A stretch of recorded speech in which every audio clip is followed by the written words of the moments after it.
Selamat berjumpa kembali dalam layanan audio Sahabat Seperjalanan. Hari ini adalah hari Selasa 12 Mei 2025. Tema renungan saat teduh kita dengan judul Rukun dengan Diri Sendiri. Firman Tuhan terambil dalam Roma 15 ayat yang keempat sampai dengan keenam. Sebab segala sesuatu yang telah ditulis dahulu telah ditulis untuk menjadi pelajaran bagi kita, supaya kita teguh berpegang pada pengharapan oleh ketekunan dan penghiburan dari kitab suci. Semoga Allah yang adalah sumber ketekunan dan penghiburan mengaruniakan kerukunan kepada kamu sesuai dengan kehendak Kristus Yesus, sehingga dengan satu hati dan satu suara kamu memuliakan Allah Bapa kita Yesus Kristus. Mari kita berdoa. Bapa yang di dalam surga, kami ingin belajar bahwa kerukunan sesungguhnya dimulai daripada pemahaman tentang diri sendiri yang benar sesuai dengan terang firman Allah. Dalam nama Tuhan Yesus kami berdoa, amin. Shalom sahabat perjalanan yang dikasihi Tuhan. Kalau kita bertemu dengan sebuah tema seperti yang kita akan bahas hari ini, rukun dengan diri sendiri, rasanya agak aneh tema ini. Karena kalau rukun itu pasti urusannya dengan sesama atau dengan orang lain. Tetapi mengapa disebut dengan rukun dengan diri sendiri? Tentu bagi mereka yang belajar psikologi, pemahaman tentang rukun diri sendiri adalah sesuatu yang sangat mendasar dan sangat penting. Arti daripada rukun dengan diri sendiri artinya, satu, dia menerima diri sendiri apa adanya. Dia tidak menghakimi diri. Dia bisa melihat diri sendiri secara objektif. Apa yang menjadi kelebihan saya, apa yang menjadi kekurangan saya, apa yang harus diperbaiki, apa yang baik yang perlu diapresiasi tentang diri sendiri. Itu yang namanya rukun dengan diri sendiri. Kalau kita belajar daripada terang kebenaran firman Allah, bagaimana kita bisa rukun dengan diri sendiri? Artinya kita patut dan bisa menerima diri kita apa adanya. Kita belajar dari apa yang dilakukan oleh Tuhan Yesus. Tuhan Yesus menerima kita apa adanya.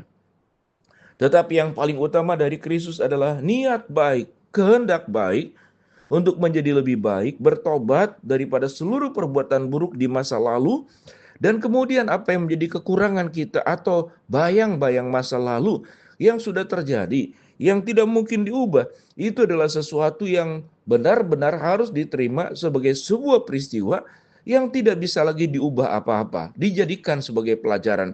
Itu yang firman Tuhan katakan pada ayat yang keempat. Sebab segala sesuatu yang ditulis dahulu telah ditulis untuk menjadi pelajaran bagi kita, supaya kita teguh berpegang pada pengharapan oleh ketekunan dan penghiburan dari kitab suci. Ayat keempat merujuk kepada apa yang disebut dengan pelajaran pada waktu dulu. Kalau kita melihat seperti bangsa Israel, mereka punya kesalahan di masa lalu. Mereka melanggar firman Allah, mereka melawan Allah, mereka membuat berhala, mereka keras kepala, mereka tegar tengkuk. Tuhan tidak menghitung-hitung lagi di masa lalu.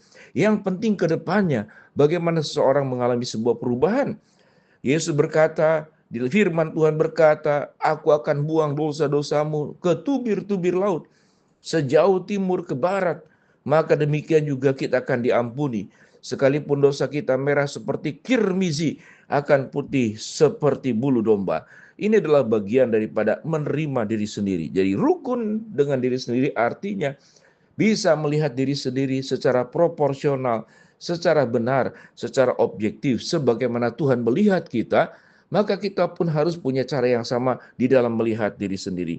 Itu rukun dengan diri sendiri. Mereka yang tidak rukun dengan diri sendiri, biasanya kemudian jadi menghakimi diri sendiri, menjadi orang yang minder. Atau kalau nggak minder, dia menjadi orang yang berusaha untuk meningkatkan diri dengan cara menyombongkan diri, kemudian dengan cara menghina orang lain, dengan cara merusak nama baik orang lain. Jadi orang yang tidak rukun dengan diri sendiri bisa merusak diri sendiri ke dalam, atau juga bisa merusak orang lain. Sebuah tindakan-tindakan buruk yang terjadi.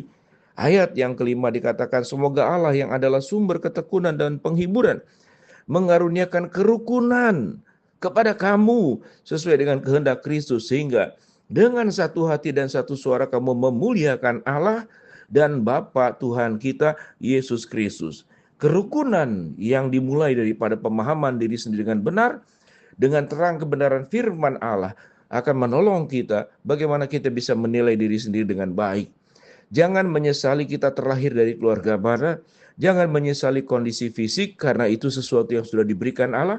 Jangan menyesali sesuatu pengalaman masa lalu yang sudah terjadi. Jangan juga membanding-bandingkan diri sendiri, mengapa saya tidak lebih baik dari orang lain. Itu adalah bentuk daripada orang yang rukun dengan diri sendiri. Tetapi tatkala semua itu menjadi membayang-bayangi kita, yang kita yakini semua yang buruk itu, maka kita sedang tidak rukun dengan diri sendiri. Rukun dengan diri sendiri adalah satu bentuk menghargai diri sendiri. Sebagaimana Tuhan menghargai kita. Menghargai bahwa jalan ke depan hidup kita selalu ada jalan yang terbaik. Tidak ada yang mengalami yang namanya putus asa di dalam kamusnya Alkitab. Tidak ada yang namanya kemudian orang lebih baik dari kita atau orang lain kemudian menjadi lebih buruk dari kita. Karena setiap orang punya kebaikan-kebaikan yang sudah Tuhan rancang di dalam hidupnya.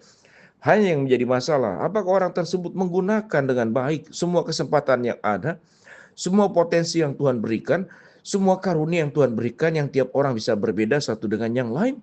Kita berjuang melakukan semuanya itu. Kalau Tuhan merancangkan semua yang terbaik dan tersempurna, maka kita bisa mengejar semua yang baik dan semua yang sempurna dengan kekuatan Allah, tentu bukan dengan kekuatan diri sendiri. Mari sahabat seperjalanan, orang yang tidak rukun dengan diri sendiri, maka cenderung ia akan mengeluh, menyalahkan orang lain, bersungut-sungut, kemudian meminta belas kasihan, playing victim, atau kemudian orang yang tidak rukun dengan diri sendiri, tidak bisa menerima diri. Dia menjadi orang yang menyerang orang lain, menyalahkan orang lain, menghina orang lain. Betapa buruknya orang yang tidak bisa berdamai dengan diri sendiri.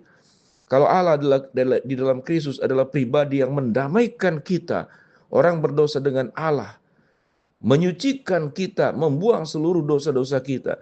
Mengapa dosa tersebut masih kita pegang? Mengapa dosa tersebut masih kita rawat? Karena orang yang masih memegang dosa, merawat dosa, dia tidak sedang berdamai dengan diri sendiri, tapi dia sedang tunduk kepada kuasa kegelapan, dan dia sedang mengikuti jalan-jalan kegelapan, jalan-jalan yang salah, dan bukan jalan-jalan Tuhan. Sahabat seperjalanan yang dikasihi Tuhan, mari kita belajar tatkala melihat kekurangan-kekurangan yang ada pada diri kita. Memang pertama, tidak ada yang sempurna. Kalau kita punya kekurangan, orang lain juga punya kekurangan, sekalipun bentuk kekurangannya berbeda. Kalau orang lain punya kelebihan, kita pun juga punya kelebihan. Karena tidak mungkin Tuhan menciptakan manusia itu ada yang kualitas 2, kualitas 3, kualitas 4. Semua Tuhan ciptakan secara adil sama dengan semua potensinya. Tiap orang memiliki potensinya. Tiap orang memiliki katakanlah karunia-Nya. Setiap orang punya jalan hidup yang sudah Tuhan atur dan rencanakan. Semua jalan yang terbaik menuju rancangan damai sejahtera masa depan yang penuh dengan harapan. Sahabat seperjalanan, biarlah kita menjadi orang. Tatkala kita mampu berdamai dengan diri sendiri, kita sewaktu berelasi dengan orang lain akan bersikap teduh, akan bersikap objektif, akan bersikap bijaksana. Karena seseorang yang tidak bisa memperlakukan diri sendiri dengan baik, dengan bijaksana, dan dengan benar, dia akan menjadi orang yang sulit memperlakukan orang lain pun dengan baik, dengan bijaksana, dengan benar. Mari kita berjuang. Kalau Tuhan sudah menerima kita apa adanya, kita perlu belajar menerima sesuatu yang memang tidak bisa dirubah dalam hidup kita, tapi memperjuangkan sesuatu yang masih bisa dirubah, sehingga apa yang kita jalani, apa yang kita hidupi, apa yang kita kerjakan bisa sesuai dengan kehendak Allah. Mari kita berdoa. Bapa dalam surga, terima kasih buat kebenaran firman Allah yang kami pelajari. Hamba-Mu berdoa buat sahabat seperjalanan yang sedang sakit, Tuhan jamah sembuhkan.